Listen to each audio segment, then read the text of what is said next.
So let's watch something that is probably just as high rated as Snow White, and that is 2 minutes of Johnny Somali going crazy last night. Now, we'll get into this and we'll talk about what may or may not be like illegal. There's some things here, but once again, the beyond all of this, it shows that he's losing it, right? Beyond all the legal stuff, it shows he's losing it. And somebody who's losing it, I mean, you're just going to expect to see more crazy stuff from them, more escalation, etc. So we'll watch this right here. And this is RKI running around, I believe last night.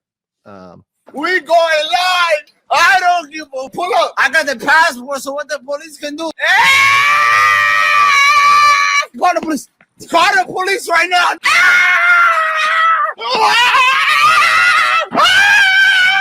I got the dick swinging on it. No eat. They ain't feed him. Go, go, go, go,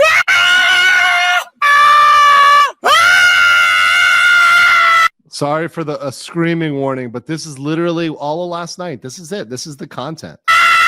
Call the police right now. I got the air max on with the call the cops. Yeah. Johnny Somali, free the police. I want to go police. No, never. Oh shit! Go police station. It's the content. It's the content. Hold on, we're gonna fast forward here. It's the whole content. Yeah. We gotta go, nigga. Where the police go? We gotta go. They calling the police. Where the police at? Where the police at? Where the police at? Stop the fucking bus. Police show up eventually and get him at the. Because this video doesn't have it, but like this video does. The police end up showing up, but they end up just shooing him essentially off. So you can see like, hey, police show up, right? And they essentially shoo him off. That's last night. That's last night. So what illegal happened there? I mean, I didn't actually see the clip of the video. Someone said he broke soju bottle. Like, okay, maybe that could be something. Could be like a fine or minor crimes act or something like that. Certainly there could be some like harassment, other things that could be thrown in there. But it's a matter of from last night, do the police feel like bringing these charges? Do they feel like they already have charges in this district that are strong enough against this guy? Are there already a bunch of things pending? Do they want to do the paperwork for this? And what it seems like is this district in Songpa, which is where he lives, where he's been staying at Hank's apartment. Although there may be some trouble in paradise. Hank might be, I don't know what Hank is doing. He may be like elsewhere, or they may have broken up. I don't know what's going on. They're having a lover's quarrel.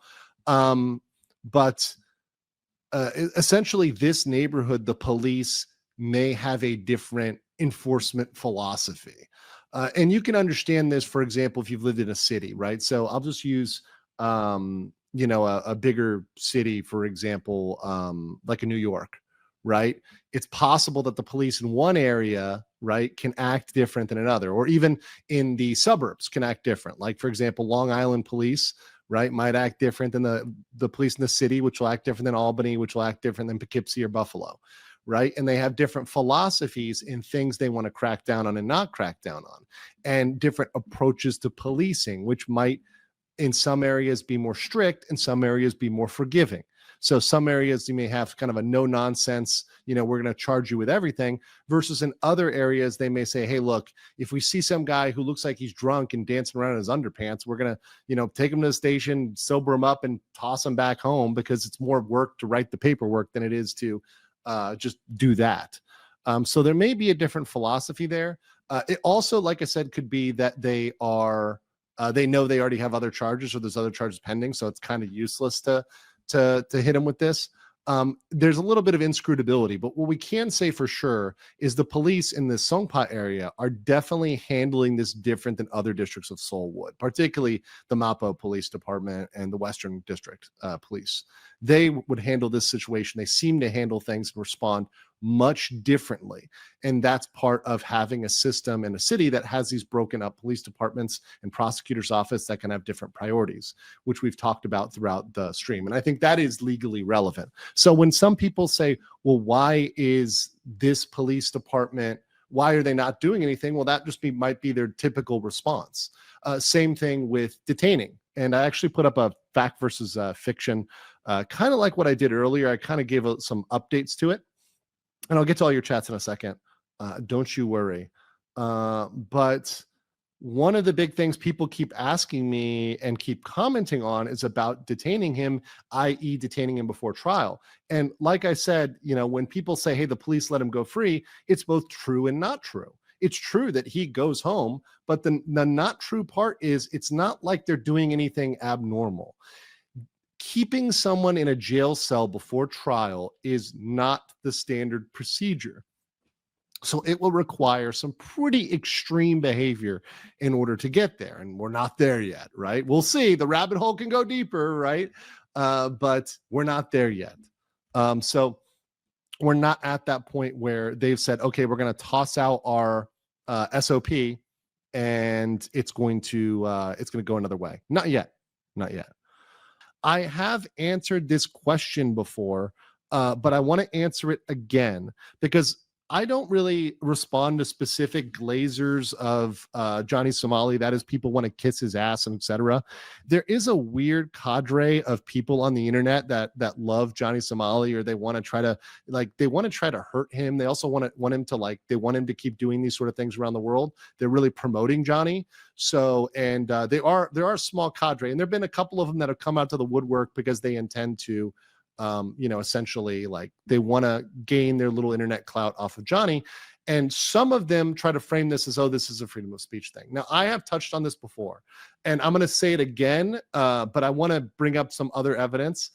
Obviously, I've talked about, people who try to argue that Johnny is freedom of speech. There's a lot of ways to debunk this. The first and foremost is you're not in America, right? So if you want to do an advocacy for this or whatever, right, and you're an American, then the only place you can really do that is America. If you're outside of America, you're subject to the laws of another country. It's simple as that. And the laws of other countries are different, and you have to accept that. That's something that you are not going to change, and you have no power to change as a non-citizen. So that as an argument, which, by the way, is ridiculous and not the point at all, is not going to happen. Beyond that, so that's okay, it's a different country. You can't vote. You have no power there. Beyond that, and I've talked about this a lot, freedom to speak is not freedom to do crimes. It's also not freedom to bother other people, lie about other people, threaten other people, trespass on their property, break stuff, cause a disturbance, scare off business, make threats of assault, make threats of rape, make threats of sexual assault, right? Those are things he's done. And that is not freedom of speech. That's actually criminal behavior. So freedom of speech not equal to criminal behavior. But beyond that, the funniest thing is, for all those that are trying to essentially glaze Johnny right now and say other stuff and talk about how he's this freedom of speech person, he actually is the biggest anti-speech person probably out there. Since the very beginning of this, he's been using language like, let's censor these people, let's crack down, let's strike these people. Since the beginning, he was trying to strike Atozi, Decoy Voice, and Oompa from the beginning of this. Look at the dates on that. That's even as of last year. This literally, guys, this day last year. And he hasn't given it up. He's tried to do that for the last year.